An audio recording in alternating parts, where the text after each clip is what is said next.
고난주일이죠. 우리 위해 십자가에서 죽으신 십자가를 지신 주님께 영광을 올려드립니다. 그 십자가를 생각하면서 제 마음을 한번 표현해 봤어요. 예수님 감사합니다. 나 살리시기 위해서 십자가에서 온몸이 다 아프셨군요. 예수님의 아픔은 한 몸의 아픔이 아니었습니다. 예수님 안에 있는 30조 세포 하나하나가 다 아프셨습니다. 예수님 사랑합니다. 나 사랑하기 위해서 십자가에서 처절한 죽음을 하셨군요. 예수님의 사랑은 단 몇 시간의 사랑이 아니었습니다. 예수님이 영원하신 것처럼 영원한 사랑이셨습니다. 예수님 영광 올려드립니다. 나도 비기 위해서 십자가에서 몸이 죽어 물이 되셨군요. 예수님이 십자가에서 흘리신 물은 사람의 물이 아니었습니다. 우리를 온전히 살게 하시려고 피가 생수의 물이 되셨습니다. 예수님의 십자가를 생각할수록 감사하고 사랑하고 영광을 올려드리지만 동시에 염치가 없습니다. 내 몸 다 드려도 변변치 못합니다. 꼭 고백할 수밖에 없어요. 우리가 예수님의 사랑을 받은 만큼 살아가지 못하기 때문이죠. 그런데도 예수님의 십자가는 지금도 우리를 위해서 그 사랑을 비추고 계십니다. 오늘 말씀은 예수님께서 십자가에서 하신 말씀인데 6번째 하신 말씀입니다. 다 같이 한번 읽어보도록 하십시다. 예수께서 신포도주를 받으신 후에 이르시되 다 이루었다 하시고 머리를 숙이니 영원히 떠나가시니라. 예수님이 하신 제6권 6번째 말씀은 다 이루었다 있습니다. 십자가에 죽으시면서 다 이루었다, 완성했다고 말씀하시는 겁니다. 예수님께서는 십자가 위에서 7마디 말씀을 하셨습니다. 1어는 아버지여 저희를 사하여 주옵소서. 2어는 오늘 내가 나와 함께 낙원에 있으리라. 3어는 여자의 보소서 아들이니이다 보라 내 어머니라. 4어는 나의 하나님 어찌하여 나를 버리시나이까. 제5어는 내가 목마르다. 제6어는 다 이루었다. 제7어는 내 영혼을 아버지 손에 부탁하나이다. 십자가 7원 중 1, 2, 3원 아버지여 저희를 사하여 주옵소서. 오늘 내가 나와 함께 낙원에 있으리라. 여자의 보소서 아들이니이다 보라 내 어머니라는 말씀은 이웃을 위해서 하신 말씀입니다. 4, 5원 나의 하나님 어찌하여 나를 버리시나이까. 내가 목이 마르다 라는 말씀은 고통을 부르짖는 말씀입니다. 오늘 말씀 6어는 예수님께서 소명을 다 이루셨다는 말씀이고 7어는 소명을 다 이루신 예수님께서 이제 아버지께로 가겠습니다 라고 아버지께 모든 것을 의탁하는 그 말씀입니다. 예수님은 십자가 고통 속에서 마지막 호흡을 거두시면서 다 이루었다고 말씀하셨어요. 예수님의 삶은 한마디로 다 이루신 삶이셨어요. 하나님의 아들이 이 땅에 오신 것은 무엇인가 분명히 하실 일이 있으셨을 것입니다. 그것을 다 이루셨다는 말입니다. 죽음 앞에서 예수님께서는 나 제대로 살았어 라고 말씀하시는 거죠. 다 이루었다.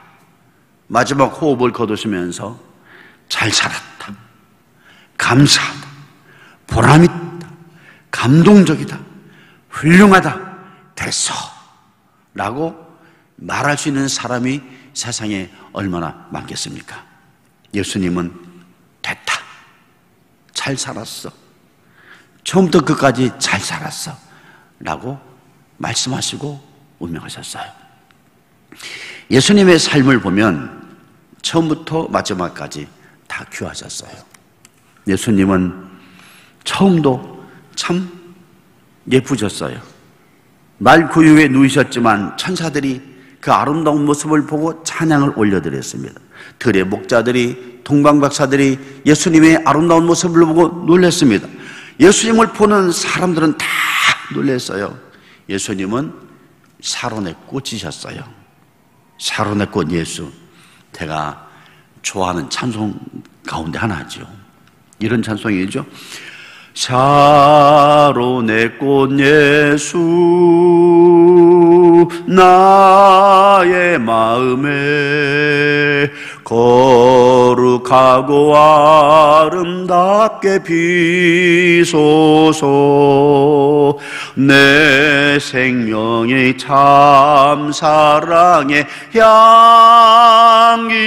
향기로 간 데마다 풍겨나게 하소서. 예수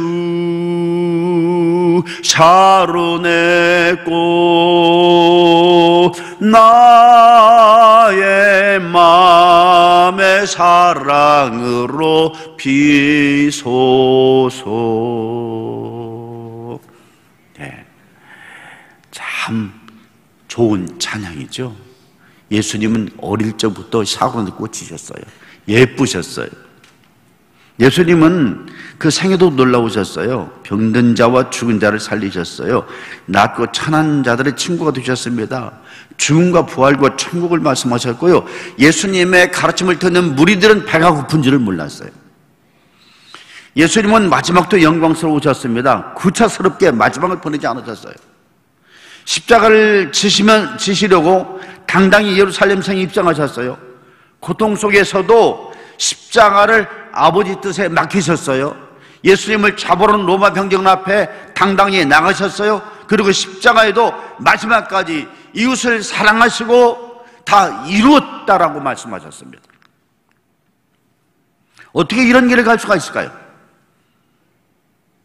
이 길이 예수님만이 가실 수 있는 특별한 길이셨을까요? 만일 이 길이 예수님만 걷는 특별한 길이셨다면 예수님께서는 다음과 같은 말씀은 결코 하시지 않으셨을 겁니다. 마태복음 9장 9절입니다. 예수께서 그곳을 떠나 지나가시다가 마태라는 사람이 사관에 앉아있는 것을 보시고 이르시되 나를 따르라 하시니 일어나 따르니라. 요한복음 14장 26절입니다.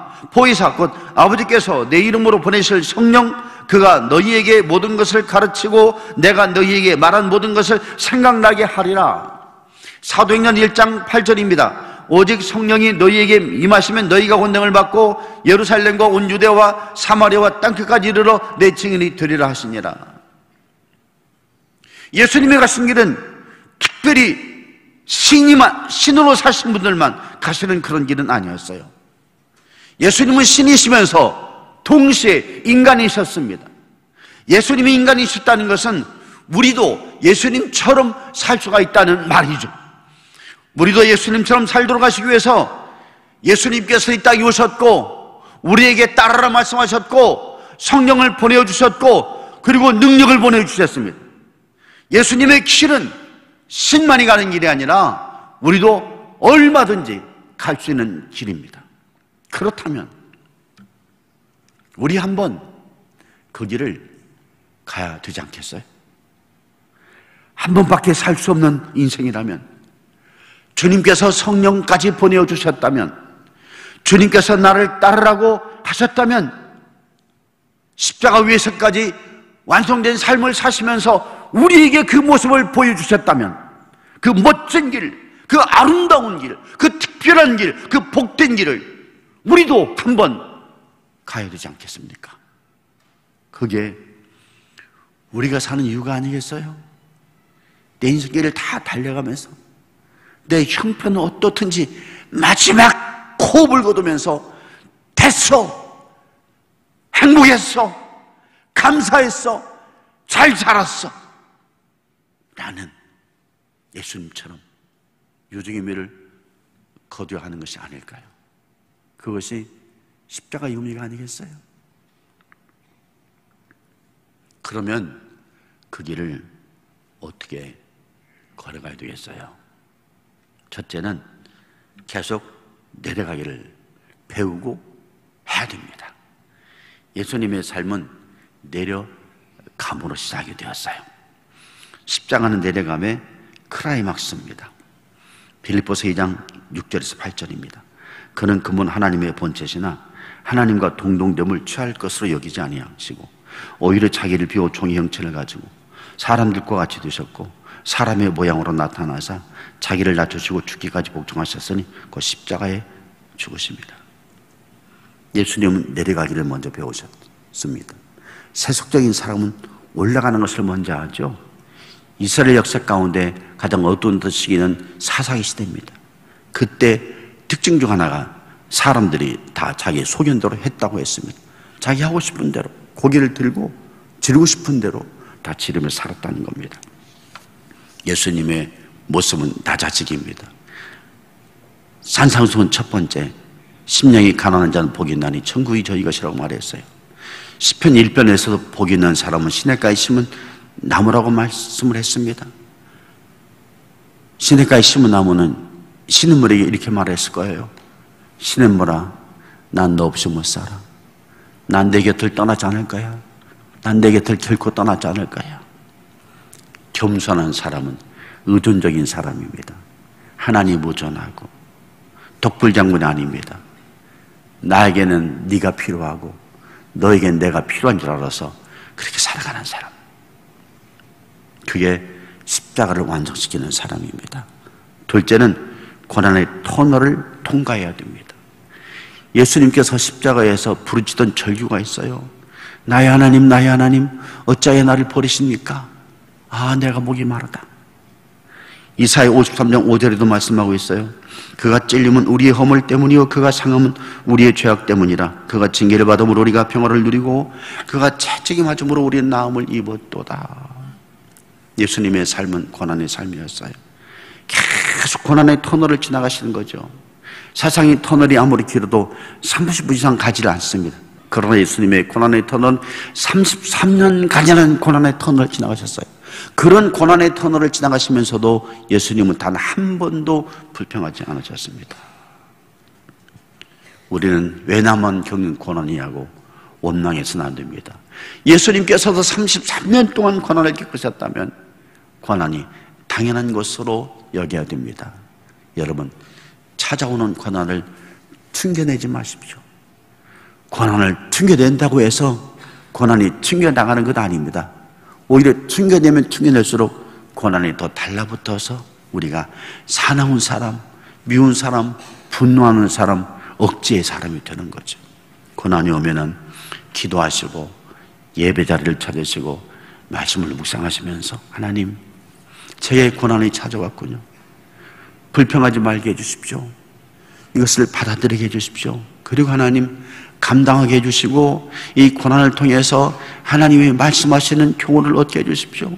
이 고난 속에 감춰둔 주님의 진주를 찾아내게 해주십시오. 이렇게 지나시는 거예요.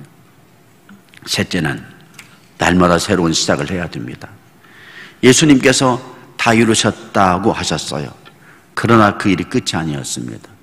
예수님의 십자가의 죽음은 새로운 시작이었습니다. 예수님은 죽으신 지 3일 만에 부활하셨습니다. 예수님은 부활하신 후 40일 이 땅에서 사시다가 승천하셨습니다. 예수님은 승천하신 후 하나님 우편에 앉아 계시면서 우리를 위해서 중보기도 하고 계십니다. 예수님은 하나님 우편에서 우리를 위해서 중보기도 하시다가 다시 이 땅에 오셔서 세상을 심판하실 겁니다. 놀랍고 아름다운 삶은 모든 것이 끝났다라고 생각하는 것이 아닙니다. 계속해서 갑니다. 하나님의 섭리 이체는 계속해서 가게 하는 것입니다. 해가 지면 다시 뜨고 꽃이 지면 다시 피는 새로운 세상이 계속된다는 거예요. 인생도 마찬가지입니다. 계속해서 내일을 삽니다. 오늘 하루 끝나고 마는 인생이 아닙니다. 내일도 삽니다. 어떤 사람들에게는 내일이 없고 내일이 죽는 길이고 내일이 끝이지만 우리 믿는 사람들에게는 내일이 사는 길이고 내일이 새로운 길입니다. 날 위해 죽으신 예수님의 십자가를 바라볼 때마다 진정 내가 구원받은 자의 삶을 살고 있는가? 구원받은 삶이 지금 어디로 가고 있는지 살펴보십시오.